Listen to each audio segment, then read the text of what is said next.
Okay, where do I even begin? So, I've made a video talking about how much the fan base frustrates me. I made a video talking about how much the game mechanics intrigue me.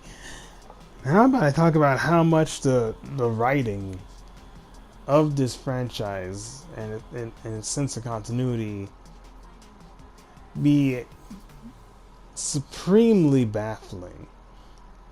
And not in like a, oh no, I don't understand how the story works kind of way, but more in the, how many versions of this characters have to coexist on this? How many versions of these characters do we have to make? How many do you have to write? There's over 30 Sonics. There's over 30 versions of Sonic the Hedgehog as a character. That is wild, man. Like, sure, a lot of them are like different continuities, like different cartoons and comic books and mangas and all this other junk. Very distinct from the primary continuity of the video games themselves. But even then, even like, oh, even in the game continuity itself, it can get a tad confusing because like we have this most befuddling situation where you have different continuities based on what region of the planet you live on. So like in the 90s, right? You would have the original Japanese continuity, and then the Western continuity, which is totally different from the Japanese continuity, and then the European continuity that tries to do like a weird half and half thing between the US and Japanese continuities. Ain't that freaking weird? And then on top of that, it ends up influencing the different kinds of media that comes out in those different regions. So of course, the US, we had all these different cartoons like Sonic SatAM, Adventures of Sonic the Hedgehog, and Sonic Underground, and we also had like the Archie comics and such.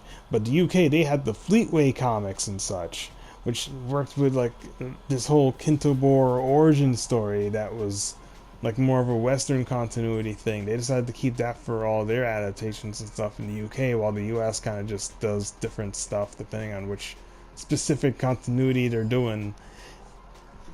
And the Japanese always just had their own continuity with the games from the jump that they kind of just always been doing. And it's kind of the one that stuck long term because once the series went 3D with voice acting in 1998 with Sonic Adventure, they were like, yeah, we can't really use the Western canon for this because it would just clash too much. So they were like, yeah, just throw it away. Everyone gets the Japanese canon now. Because the Western canons were just way too different with how much they changed. They had whole ass different origin stories. They had whole ass characters that did not exist in the Japanese canon. Like there is no Sally Acorn in Japanese Sonic canon. That's a Western thing. No Bunny Rabbit, no Porker Lewis, no Techno the Canary, none of that. Those are all Western things. Those are all American and British stuff. It's kind of wild. And like, because it is, it's just vastly different continuities across the board in all of our media, from our comic books to our video games sometimes, because like there are some games that are clearly based on like Western canon. Like Dr. Robotnik's Mean Bean Machine was just a reskin Puyo Puyo game using the aesthetics of the Adventures of Sonic the Hedgehog cartoon. That's just facts. I'm not sure if Sonic Spinball is even canon to the Japanese continuity, because Freedom Fighter characters from SatAM show up in there, as well as Scratch and Grounder from the Adventures of Sonic the Hedgehog cartoon. I don't know how that even fits in. And that's a whole other can of worms in and of itself. Like those are like two different Western canons. What? And then, of course, there's the fact that the Japanese game canon isn't the only Japanese canon either, because guess what? They have mangas with their own completely different continuity from the games as well. So even the Japanese have more than one continuity in their stuff. It's just a full-on Sonic multiverse based on what region of the world you live in and what medium you decide to watch Sonic in. And it doesn't stop there. Of course, you have Sonic X, which features both the anime, made in Japan, but also a comic book series that's part of that same continuity, even though those comics only came out in the West. It's a whole confusing thing. And then you also have, and it also ties into like the larger multiverse of the Archie comics, because the Archie comics do like a whole multiverse thing, where you could go to like the Sonic Underground continuity in there, and the Sonic X continuity in there. It's a whole thing. Isn't that neat? Isn't that funny? Wait, there's more. There's more Sonic mangas. Yeah, you thought I was just talking about the one with Nikki Perlauser? No, like we have that one where Nikki turns into Sonic and fights like Anton Baruka, the lizard and shit, and Eggman shows up sometimes and all that mumbo jumbo, and like Amy getting like brainwashed and whatever the fuck.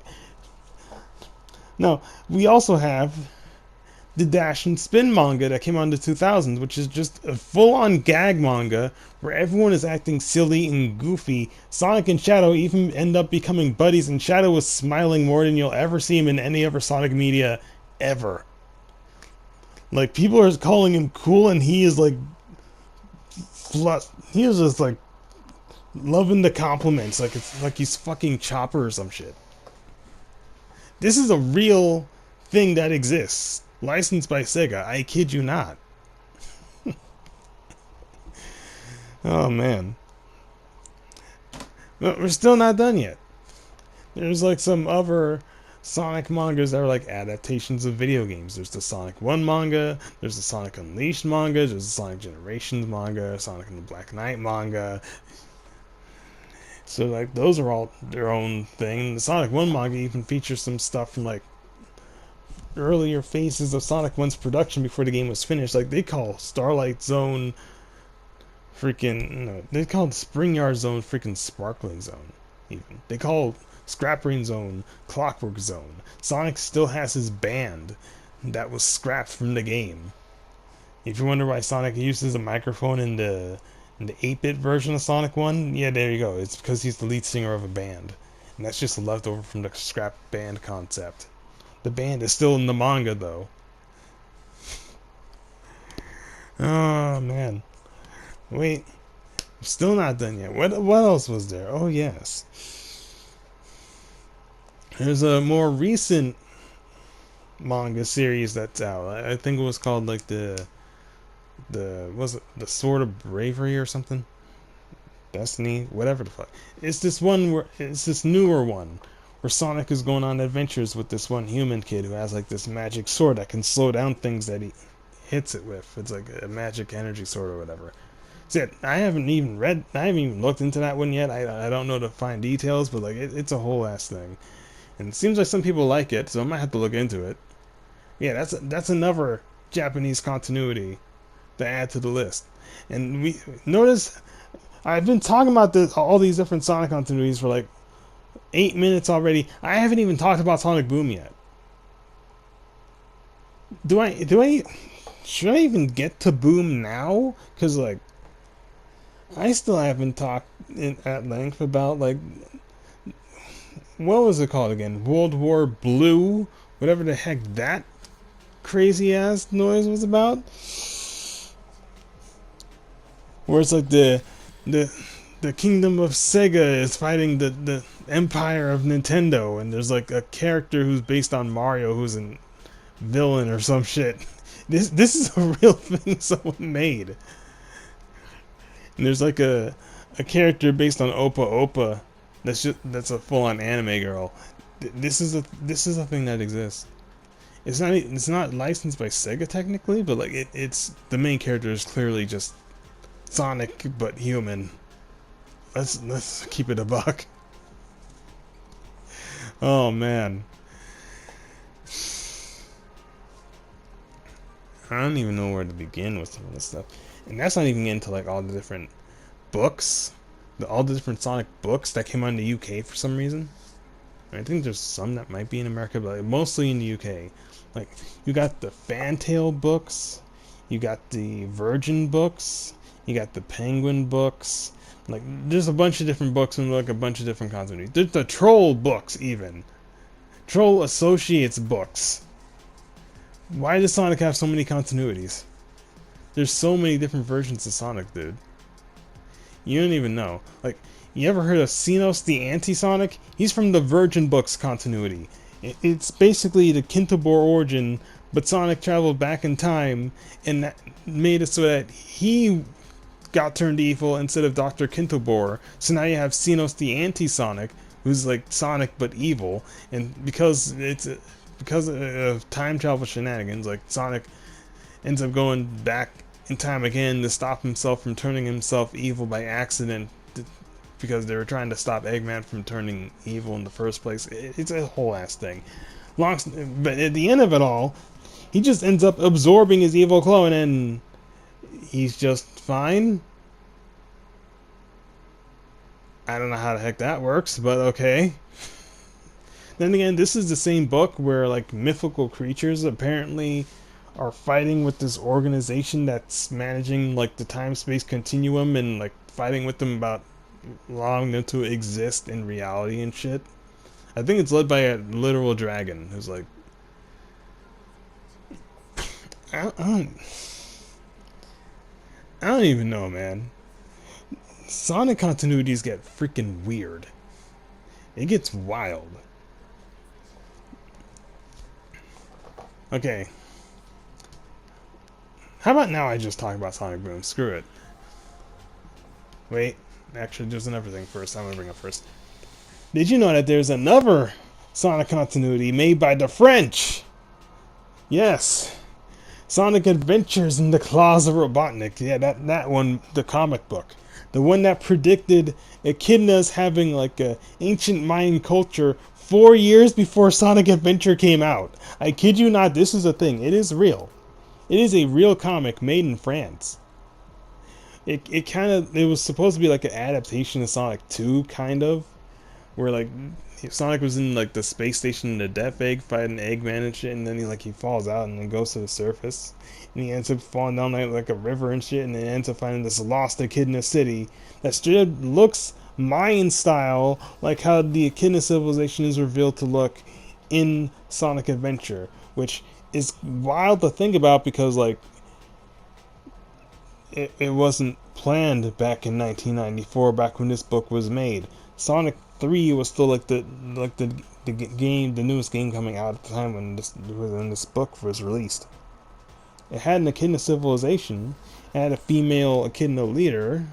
I think her name was Lucian or whatever. It even had like trials and shit, and like a whole conflict where like she had like one of the Chaos Emeralds and whatever, and Eggman invades and attacks the city and shit. It's a whole thing, but it ultimately ends with like Sonic and Tails and Amy like escaping this entire situation. Yes, Amy was there too, and Sonic ends up attaining super form for the first time in this continuity. Apparently, it's just so wild to think about that this French comic book, the whole Mayan aesthetic with the echidnas, 4 whole years before Sonic Adventure did it in the main canon. Because mind you, it's not like Sonic Team looked at this book for inspiration. No, they actually went to South America and looked at like old ass ruins and stuff as inspiration for the echidna culture when they made the video game. They had no idea this comic even existed. That has got to be one of the wildest coincidences in this entire franchise, I swear to you.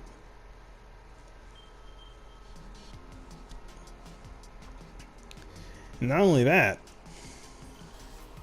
like,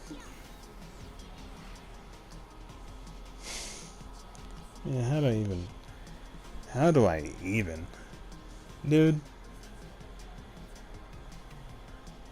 like, between all these British books, like several different kinds of British books, and this French comic, and the UK comic, and the American comic, and the like 3 different like 4 different manga continuities or something. Maybe 5. I don't even know anymore. And like 3 old Western cartoons, 2D ones, and an anime. And then there's Sonic Boom. Now, why did I wait so long to talk about Sonic Boom? Because Sonic Boom, I think, has like, I don't know, 2 to 3 continuities in and of itself. Yeah, that's great. So, um, there's the games continuity, of course, the Sonic Boom games.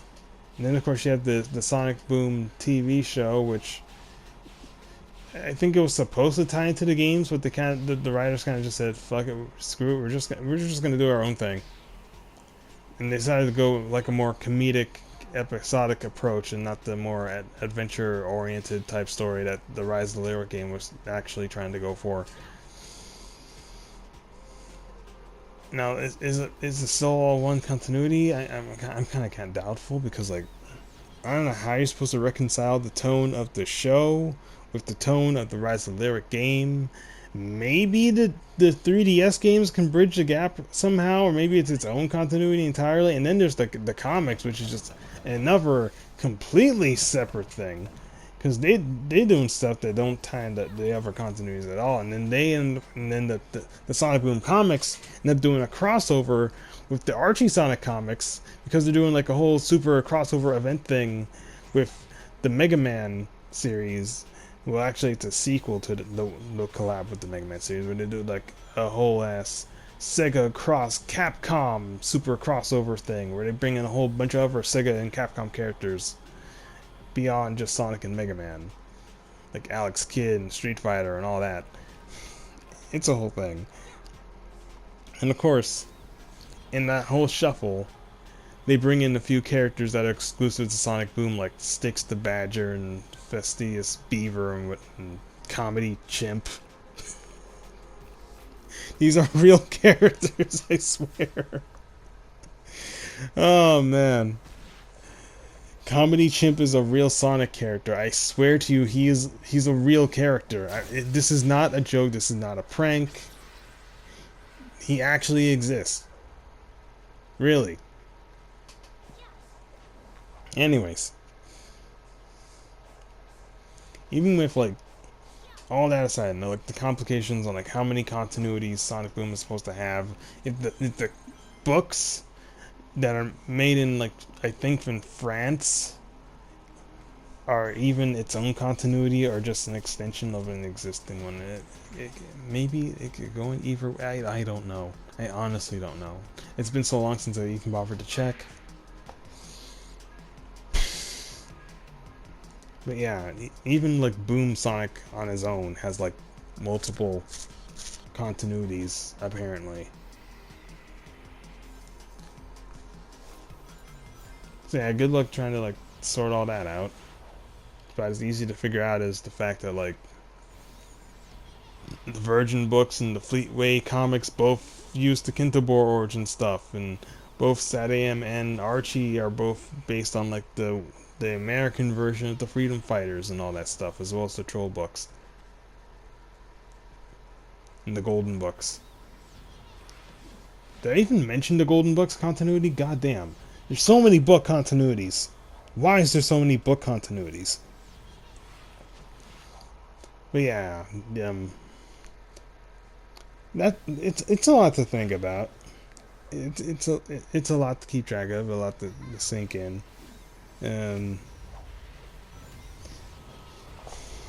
Yeah, as you can imagine, like trying to like figure out how Sonic works continuity wise. With the games alone, it's already quite messy because like the IDW comics are apparently part of the game canon now. And then of course you have all these animated shorts and works and such that are available on YouTube and stuff. That's all part of the continuity as well. I'd assume like some of the Sonic Channel content, like the Isekai comedy and calendar stuff and whatnot, calendar stories and all that, would all probably be canon as well. So they probably need like more English translations on those. There's also the 25th anniversary Sonic comics. See all this.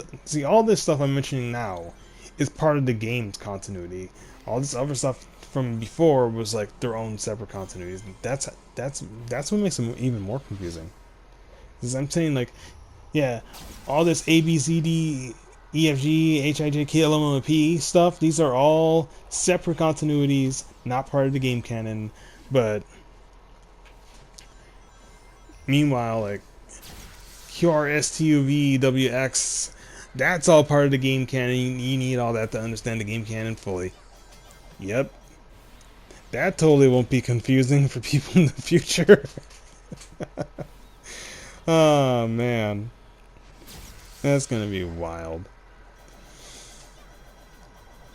But yeah, you want to understand Sonic game canon, just yeah, it's most of the video games except for like Mean Bean Machine, and I think Spinball might not count. Maybe it does. I have to check. I don't know what Ian Flynn said about that one. I don't know. But yeah, but beyond that, like what games are what yeah, the Boom stuff is its own continuity, so don't worry about that. But like in terms of what non-game stuff is canon to the main game's continuity. Yeah, the Sonic Channel stories, the calendar stuff, Isekai comedy, the Sonic comic from the 25th anniversary, the IDW comics. I think, depending on whether or not the Western part of the writing department is like coexisting with like the Japanese ones in terms of like what we're writing here, because like there's some contention on whether or not we're doing like two continuities things again instead of just one, because we have writers in America making this and then writers in Japan making that, and there's like this whole thing about like, is it just canon, is this stuff canon to one country and not canon to the other, or do both count? We honestly have no idea. Sonic continuity, it's always been a mess, but like I honestly have no idea what to even make of that. Like I just kind of just put both on the timeline thing I made and kind of just call it a day. Yeah.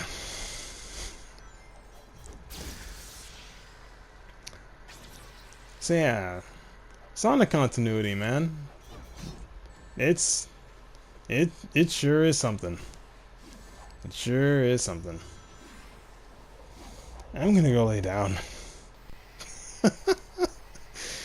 Oh man.